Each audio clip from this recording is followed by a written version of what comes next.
La traversée de la mer Rouge, une histoire vraie. Lecture. Exode 14, septembre 2014, 21 à 31. Ésaïe 51, septembre 2011. 1 Corinthiens 10, 1 à 4.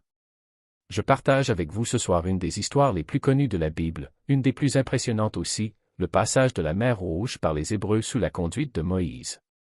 Récit épique.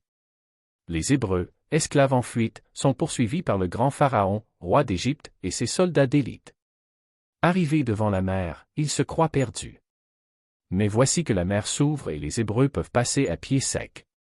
Quand les Égyptiens arrivent, la mer se referme et les ennemis sont noyés. Les Hébreux sont sains et saufs. Récit spectaculaire. Nous avons tous en mémoire la manière dont le cinéma d'Hollywood a pu rendre compte de cet événement en montrant la mer déchaînée qui se sépare en deux murailles d'eau pour laisser un passage ouvert, et les Hébreux passent au son d'une musique grandiloquente. La représentation qu'en a donnée Cecil B. DeMille en 1956 dans son film « Les 10 commandements » marque à jamais notre imaginaire. Nous imaginons bien comme cela peut plaire à ceux qui aiment les effets spéciaux. Mais il nous faut aussi reconnaître que ce récit pose problème à notre rationalité. Cette histoire est-elle une légende inventée pour impressionner des générations de lecteurs? Ou est-elle l'écho d'un événement réel? Et la question qui nous vient immédiatement à l'esprit est la suivante, ce récit est-il vrai? La Bible, un sens donné à l'histoire. Ce récit est-il vrai? Tout de suite, je voudrais répondre, oui. Je m'en explique. Au cœur de la foi chrétienne est la Bible. Ce livre n'est pas un livre inventé de toutes pièces. Il a été écrit par des hommes qui y ont recueilli les histoires, les réflexions, les prières transmises pendant des générations, au gré des événements de leur vie, de leurs souffrances et de leurs projets, de leurs recherches et de leur espérance, des mêmes expériences et questions existentielles que nous. Dans la foi, nous recevons cette écriture comme inspirée. Elle devient alors pour nous la parole qui, à travers l'expérience et le témoignage de ses croyants, nous parle de Dieu. Un Dieu qui n'est pas une idée ou un principe, mais une personne. Une personne avec qui l'on peut entrer en relation, dialoguer, vivre. Une personne qui ne réside pas dans un ciel lointain, qui ne se trouve pas non plus dans la nature, mais une personne qui vient dans l'histoire. Qui se mêle de l'histoire des hommes, qui chemine, souffre et lutte avec eux, contre eux parfois, pour eux toujours. C'est parce que Dieu partage l'histoire des hommes que nous pouvons aujourd'hui le rencontrer dans notre propre histoire, dans notre propre vie. Dans le Premier Testament, l'expérience fondatrice du peuple hébreu est une expérience historique, celle de la libération de l'esclavage. Un groupe d'esclaves, soumis à la mort et à la vie par le bon vouloir de ses maîtres, devient un peuple à part entière. Cette liberté ne tombe pas du ciel, elle est longue à advenir. Comme pour une naissance, il faut passer à travers l'épreuve. La résistance du Pharaon à laisser partir ses esclaves et les 10 plaies d'Égypte disent que la liberté n'est jamais donnée par l'oppresseur, mais toujours à arracher. La traversée de la mer dit l'obstacle qui peut se dresser sur la route, l'impossible qui peut être traversé. Le veau d'or, l'errance de 40 ans dans le désert, le doute, la soif, la révolte, disent la douloureuse marche que représente la construction d'une vie libre. La route est longue avant de pouvoir entrer en terre promise, là où coule le lait et le miel. Cette histoire a été la véritable expérience des Hébreux. C'est elle qui est la source de leur foi. C'est à travers elle qu'ils ont fait la connaissance de Dieu comme d'un libérateur, leur sauveur. C'est lui dont ils se sont transmis la mémoire, la présence, l'espérance, de génération en génération.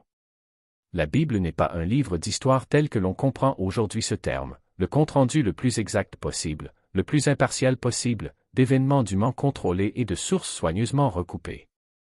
On sait d'ailleurs qu'une telle histoire n'existe pas, même de nos jours, toute histoire est nécessairement interprétation. L'histoire n'est pas les faits, elle est leur relecture, leur mise en perspective, la tentative de leur trouver un sens. Il en est de même pour la Bible. L'histoire qu'elle nous rapporte est interprétation. Elle est lecture théologique des événements. Elle est recherche de sens à partir d'expériences. Elle est transmission d'une foi. Elle ne raconte pas pour raconter, elle raconte pour faire vivre. C'est pour cela qu'elle est vraie. 2. La traversée de la mer. Ainsi en est-il du récit du passage de la mer Rouge. Il évoque l'expérience d'esclaves en fuite, aux alentours de 1250 avant notre ère. Leur libération a été dure à obtenir, ils ont eu peur de ne pas y arriver. Selon la logique humaine, les Hébreux n'auraient pas dû s'en sortir. Derrière eux les soldats étaient surarmés, à leur poursuite avec des chars et des armes, la mort était certaine. Devant eux la mer était hostile comme une barrière, la noyade certaine. Ils n'étaient rien, et leur histoire allait s'arrêter là. La peur les faisait paniquer. Alors Moïse a ouvert la bouche pour partager la certitude que Dieu est présent, de nuit comme de jour. N'ayez pas peur, tenez bon, et vous verrez comment le Seigneur interviendra aujourd'hui pour vous sauver. En effet, ces Égyptiens que vous voyez aujourd'hui, vous ne les reverrez plus jamais. Exode 14, 13. Dieu est comme une nuée qui protège, comme un feu qui guide. Il est une force qui accompagne les siens. Le danger qui les poursuit encore aujourd'hui bientôt ne sera plus. Moïse les a appelés à la confiance en Dieu. Et l'incroyable s'est produit. L'obstacle de mort est devenu lieu de passage, chemin de liberté, naissance à la vie. La mer a été traversée, les Égyptiens ont disparu. L'horizon s'est éclairé, la route barrée s'est ouverte, l'impossible est devenu possible. Comment? On ne peut savoir exactement. Le récit biblique est confus sur les faits. Il ne permet pas de reconstituer l'événement comme l'a fait Hollywood et il nous faut nous sortir de la tête cette représentation spectaculaire qui nous détourne du sens profond de ce texte.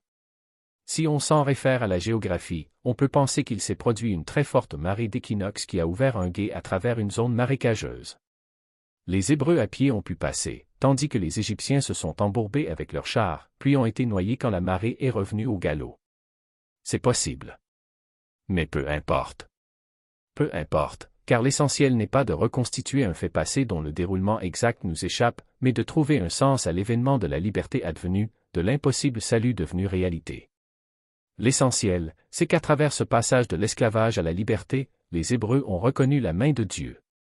S'ils s'en sont sortis, ce n'est pas par leur propre force, mais grâce au Seigneur. Ce n'est pas une théorie, un savoir philosophique, un dogme qu'ils partagent dans la Bible. C'est une expérience vécue. Leur expérience. Dieu est celui qui libère. Celui en qui l'on peut mettre sa confiance. Celui qui fait vivre. Cela est vrai. Cette expérience est tellement forte qu'elle irrigue toute la Bible. J'en donne 2 exemples. Le premier, c'est le récit de la création, en Genèse 1. De nombreux termes se retrouvent partagés avec le récit du passage de la mer Rouge. Il y est question de vent et de ténèbres, de nuit et de jour, de la parole de Dieu, d'eau qui se retire pour laisser apparaître le sec. Le Dieu créateur est le même que celui qui a sauvé son peuple. Le deuxième exemple, c'est l'annonce du retour d'exil.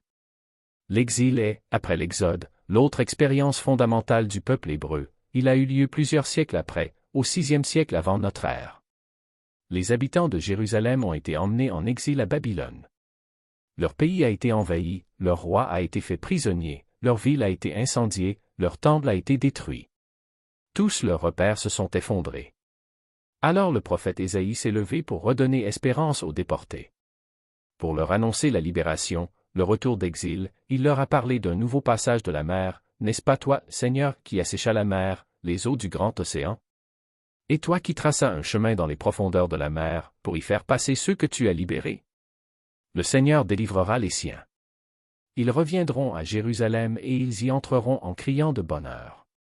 Une joie éternelle illuminera leur visage, une joie débordante les inondera, tandis que chagrin et soupirs se seront évanouis. Ésaïe 51, octobre 2011. On pourrait citer d'autres exemples, tels la traversée du Jourdain sous la conduite de Josué, pour entrer en terre promise, texte que nous avons lu mercredi dernier dans le groupe biblique du mercredi et qui fait écho au passage de la mer Rouge. En traversant à sec la mer Rouge, les Hébreux ont laissé derrière eux leur passé d'esclaves. En traversant à pied sec le Jourdain 40 ans plus tard, s'ouvre devant eux l'horizon d'une terre et d'un avenir. Le passage de la mer Rouge est ainsi un événement qui fonde la foi des Hébreux. Ce passage de la mort à la vie est vrai parce que leur foi est vraie. 3. Une histoire vraie pour nous. Et si cela est vrai pour les Hébreux, alors cela peut être vrai pour nous. Car sommes-nous si différents d'eux, plus de 3000 ans après? Si souvent nous sommes coincés dans des situations sans issue. Entre les Égyptiens et la mer, entre notre douleur de vivre et notre manque d'espérance, entre un passé trop lourd et un avenir bouché, entre des responsabilités écrasantes et une sérénité introuvable, entre des mauvaises relations et notre difficulté à partager. Ces situations sont sans issue à vue humaine. Mais la foi, c'est croire qu'aucune fatalité n'est plus forte que la parole de Dieu. La parole est force pour nos vies. Pas souvent de manière spectaculaire. Le plus souvent de manière tellement discrète qu'on peut ne pas la voir. Mais toujours comme une présence vraie. Comme une nuée qui protège, comme une lumière qui guide, comme une parole qui fait s'ouvrir des passages sur notre chemin, comme une naissance qui fait advenir la liberté. C'est une expérience vraie, dans la foi. Ce n'est pas une théorie, c'est une expérience, et chacun de nous pourrait témoigner de cela dans sa vie.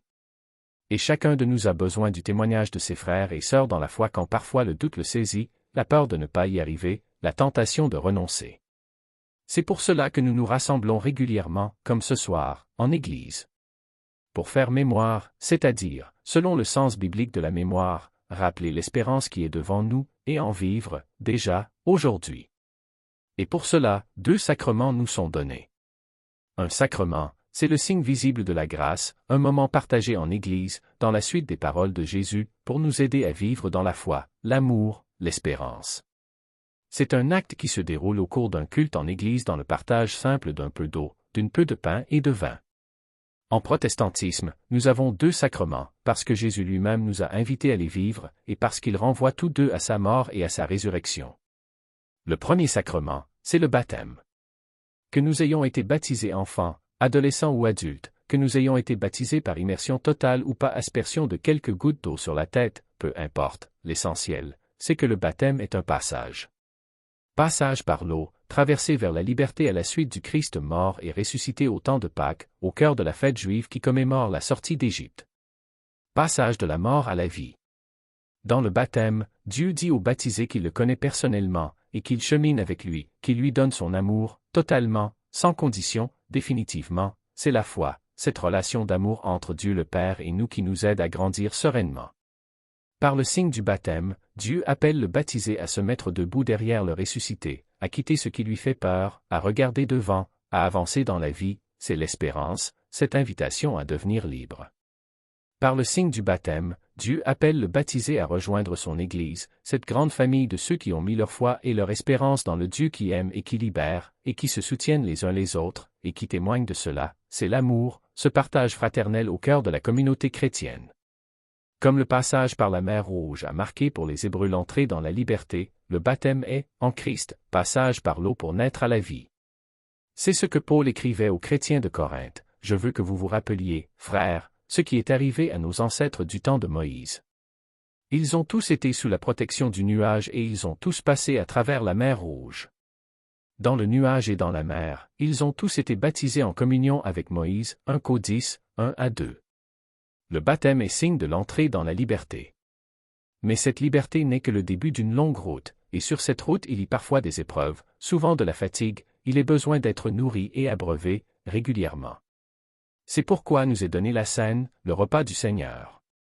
Dans ce même passage de sa première lettre aux Corinthiens, après avoir évoqué le passage de la mer Rouge comme étant une figure du baptême, Paul continue ainsi, « Ils ont tous mangé la même nourriture spirituelle et ils ont tous bu la même boisson spirituelle. Ils buvaient en effet au rocher spirituel qui les accompagnait, et ce rocher était le Christ. » 1 Cor 10, 3-4.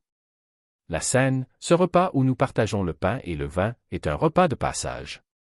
Il est le repas du Seigneur, qui est passé de la mort à la vie pour ouvrir des chemins là où tout semblait être bouché. Il est le repas où des forces nous sont redonnées pour traverser les épreuves et marcher avec le Christ sur les chemins de la vie. Il est le repas qui fait de nous, ensemble, un peuple libéré, heureux, témoin de l'Évangile. Comme pour les Hébreux autrefois derrière Moïse, cela est vrai pour nous aujourd'hui. Portés dans la parole de Dieu, emportés par la grâce de l'Évangile, transportés dans la joie de l'Esprit, nous pouvons vivre, vraiment. C'est-à-dire la mettre derrière nous ce qui fait mal, pèse et détruit, et avancer libre, serein et confiant dans la vie. Le chemin de la vie chrétienne est un chemin qui prend source dans une libération, un chemin qui se dirige vers l'horizon du royaume, un chemin accompagné chaque jour par le Christ. En lui, dans toutes les situations bloquées de notre existence, nous pouvons entendre la parole qui nous dit comme autrefois aux Hébreux, « N'ayez pas peur, tenez bon, et vous verrez comment le Seigneur interviendra aujourd'hui pour vous sauver. » Oui, assurément, cette parole dit vrai. Amen. D'autres parlent la traversée de la mer Rouge expliquée par la science. Une étude affirme que le phénomène relaté dans la Bible serait d'origine naturelle. Moïse étendit sa main sur la mer, et l'Éternel fit reculer la mer, toute la nuit par un vent d'est impétueux, et il mit la mer à sec, et les eaux furent divisées. Les enfants d'Israël entrèrent au milieu de la mer, dans son lit desséché, les eaux se dressant en muraille à leur droite et à leur gauche. Exode, versets 21 et 22. La sortie d'Égypte est assurément un des épisodes les plus grandioses de l'Exode et sans doute l'un des plus difficilement explicables. Deux chercheurs américains affirment pourtant être en mesure de retracer les circonstances et le lieu où la mer aurait pu naturellement s'ouvrir devant Moïse et ses compagnons, il y a près de 3000 ans. L'événement se serait produit non pas en mer Rouge à l'occasion d'un tsunami, comme le prétendaient certains chercheurs, mais dans le delta du Nil, sur une lagune peu profonde, après une nuit entière de vent fort continu. Nos simulations collent bien avec le récit de l'Exode, assurent Karl Drew et Waking Han, de l'Université du Colorado. L'argumentation n'est pas entièrement nouvelle. Elle s'appuie sur un phénomène physique et météorologique bien connu que deux chercheurs russes avaient déjà avancé. Quand un vent fort souffle de façon continue au bord d'un étang, d'un lac ou d'un océan, il pousse la surface de l'eau perpendiculairement vers la droite dans l'hémisphère nord, vers la gauche dans l'hémisphère sud. Le phénomène est connu en anglais sous le terme de wind set down. C'est ce qui se serait passé il y a 3000 ans en Égypte. La mer en s'écartant aurait laissé apparaître une langue de terre, créant ainsi un passage. Le phénomène est observable à moindre échelle dans le sud de la France. Les vents d'est ont tendance à faire monter le niveau de la mer le long de la côte au point que, parfois, le Rhône a du mal à s'écouler, explique Guy Cagneau, de Météo France. À l'inverse, s'il y avait des vents d'ouest, ce qui n'arrive jamais dans la région, le niveau de la mer aurait tendance à baisser. Au XIXe siècle, un officier britannique avait observé dans la lagune de Manzalé, dans le delta du Nil, un phénomène comparable à celui raconté dans l'Exode. Le vent qui avait soufflé très fort pendant une longue période avait vidé une partie du lac, l'eau s'était retirée au loin et les personnes pouvaient le traverser à pied. Le lac de Tani. À partir de ce témoignage, les deux universitaires ont examiné la carte du delta du Nil établie à partir du texte de l'historien grec Hérodote. La mer Rouge est en effet trop profonde pour avoir pu s'ouvrir par la seule force du wind set down. Il leur fallait trouver un lac peu profond où un vent orienté à l'est aurait pu écarter les eaux, exactement comme le rapporte la Bible. Le lac de Tani qui était alors bordé au sud par une langue de terre offrait une configuration idéale. Les deux chercheurs ont donc modélisé plusieurs scénarios pour savoir quelles conditions météo auraient pu permettre l'exode des Hébreux, ces derniers n'ayant que quelques heures pour franchir les fonds sableux et vaseux du lac, voire infographie. Leur étude est scientifiquement très sérieuse, estime Guy Cagneau. Des travaux complémentaires devraient toutefois permettre d'explorer plus sérieusement cette piste. En abandonnant la piste de la mer Rouge, les chercheurs ne sont pas isolés. Des interprétations récentes de la Bible préfèrent en effet traduire par « mer de jonc » ou « mer de roseau ».